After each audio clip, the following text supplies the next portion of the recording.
on demand. The third wave of COVID-19 has taken us by storm. There's no room to take anything lightly. Everyone must follow all the steps to stop the spread of COVID-19. Social distancing, face mask, follow these steps is SOP with the utmost discipline. Together, we can flatten the curve. Untuk memastikan Malaysia ada ke depan. Ini adalah Melayu orang yang membuat polusi. Kalau itu yang disetaki, fine. Mungkin kita berbeza pandangan. Tapi kita mempunyai kuasa yang boleh menentukan budaya di masa hadapan. Polisi dong.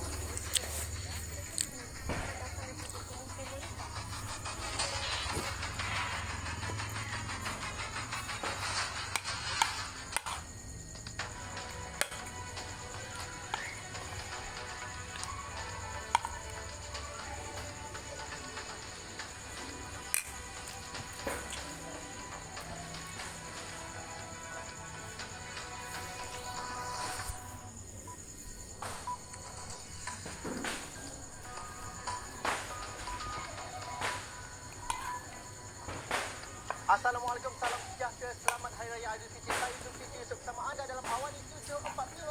Berikut tajuk utama kami untuk malam ini. Kematian akibat COVID-19 dicatat jumlah tertinggi sejak COVID-19 melanda negara. Tun M mengakui kesilapan dan sedia dengan tindakan undang-undang. Penganggur dituduh bunuh jiwat bayi 9 bulan.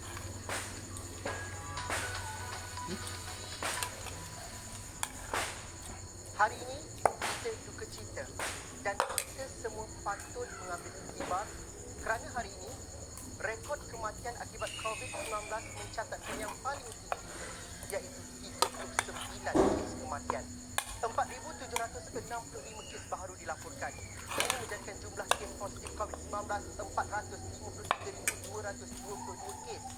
Manakala jumlah kes aktif dengan keboleh jangkitan pula adalah sebanyak 40,101 kes. Dalam pada itu, bilangan kes sembuh hari ini adalah 3,124 kes, menjadikan jumlah kes pulih sebanyak 411,360 kes.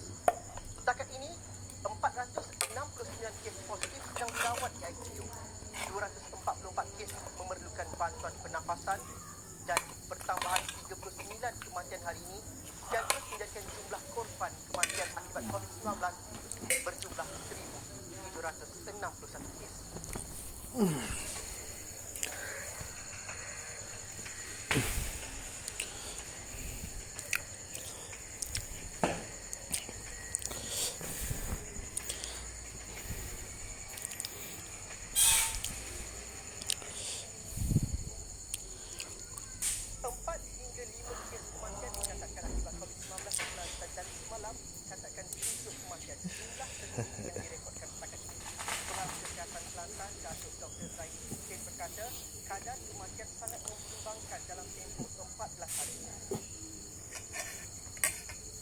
Kematian yang ada di Kelantan ini juga agak membimbangkan kita kerana kalau kita lihat dalam minggu 2 ini purata kematian kita dalam sekitar 4 atau 5 kes setiap hari. Ini menyebabkan satu kerisauan kita lah.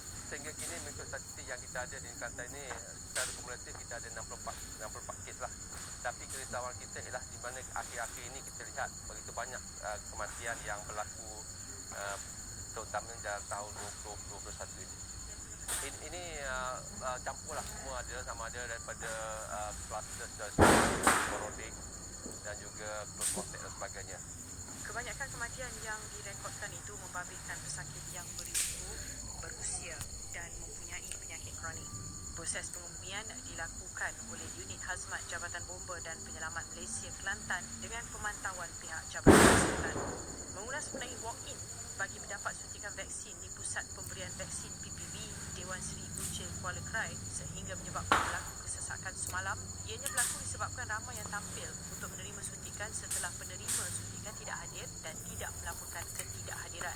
Dia menjelaskan kesesakan dapat diatasi hari ini selepas Jabatan Kesihatan memohon anggota rela mengawal keadaan. Terus terang, saya ingin pulang ke kampung.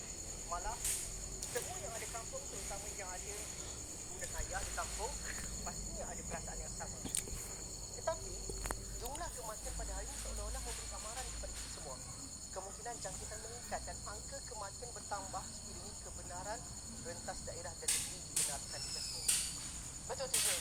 kita perlu jaga SOP, SOP, SOP dan SOP. Yang jelak didengar tapi wajib dipatuhi.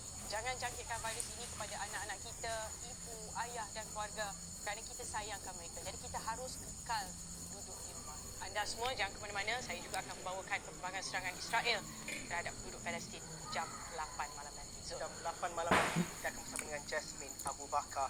Dalam pada itu, penasihat khas Kesihatan Awam kepada Perdana Menteri Tan Sri Dr. Zibullah Mahmud berkata, masyarakat perlu sentiasa menyedari penyebaran COVID-19 boleh berlaku melalui udara. Ujarnya, amalan membuka tingkap dan penyaring udara atau kipas di pejabat atau rumah akan melindungi individu dari risiko terkena wabak.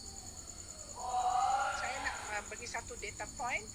Risiko untuk mendapat COVID infection adalah 18 kali lebih tinggi di dalam satu ruang yang tertutup daripada di luar. Jadi ini ada satu faktor yang sangat penting kurang dibincangkan. Jadi bila balik, kalaulah dapat balik raya dah yang mana yang terlepas tu, tolonglah buka tingkap, gunakan kipas dan sebagainya dan jangan pakai mask. Dalam rumah pun kalau dengan keluarga, kalau keluarga belum divaksinasi, gunakan mask. Bekas Perdana Menteri Tun Dr. Mahathir Mohamad memohon maaf kerana tidak mematuhi prosedur operasi standard SOP COVID-19 ketika menghadiri sebuah program di Langkawi pada 8 Mei lalu. Dalam satu kenyataan, ahli Parlimen Langkawi itu berkata, kesalahan itu dilakukan beliau semasa program sumbangan raya kepada penduduk di Surau Tsunami Batu Arang, Kuala Teriang, Kuah, di mana beliau dimaklumkan telah melanggar SOP dengan tidak mengambil suhu badan apabila masuk ke surau tersebut. Mengakui ia adalah satu kesilapan dan kesalahan yang tidak harus berlaku, Dr. Mahathir meminta maaf kerana tidak patuh SOP. Malah beliau sedia menerima tindakan mengikut undang-undang yang berkaitan. Jelasnya, COVID-19 adalah wabak yang serius dan penyakit itu tidak mengenali sesiapa mahupun sempadan kawasan. SOP harus dipatuhi dan tidak kira oleh sesiapa kerana ini dapat membantu bendung merebaknya penyakit ini. Pusat pemberian vaksin PPV AstraZeneca di Pusat Dagangan Dunia WTC di Kuala Lumpur menjadi tumpuan ramai pada petang ini untuk mendapatkan vaksin secara walk-in. Ia di sebalik pengumuman Badan Bertindak Imunisasi COVID-19 ITF semalam bahawa pemberian vaksin secara walk-in tidak dibenarkan di mana-mana PPV di seluruh negara. Ramai yang beratur panjang bermula kira-kira jam 4 petang tadi, di mana jumlah itu semakin meningkat menjelang jam 5 petang dengan harapan untuk mendapatkan vaksin yang tidak digunakan. Berikutan keadaan yang semakin sesak, beberapa anggota polis dan rela ditempatkan untuk mengawal keadaan. Orang ramai hanya mula bersurai kira-kira jam 5 petang selepas pegawai KKM di PPB mengumumkan semua vaksin AstraZeneca yang diperuntukkan pada hari ini telah pun habis.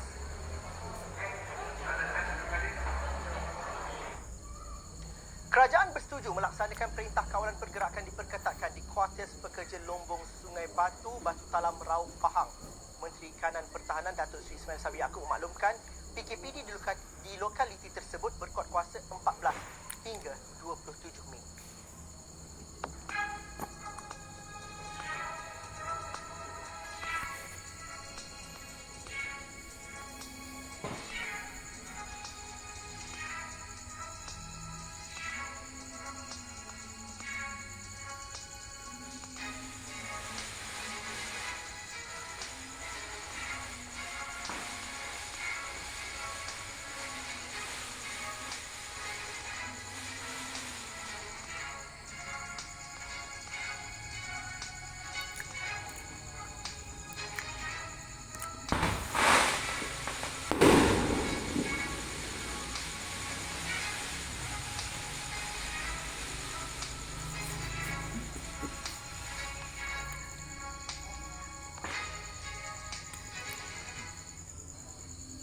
Tidak dapat pulang berhari raya di kampung merupakan antara hikmah pelaksanaan Perintah Kawalan Pergerakan PKP 3.0 yang diumumkan baru-baru ini. Ketua Setiausaha Kementerian Alam Sekitar dan Air KASA Datuk Seri Insinyur Dr. Zaini Ujang menjelaskan ia sekaligus mengelakkan kesesakan jalan raya dan pelepasan kabel dari kenderaan. Apa yang kita perlu buat, kita ada dua cara. Satu ialah mengurangkan pencemaran alam sekitar.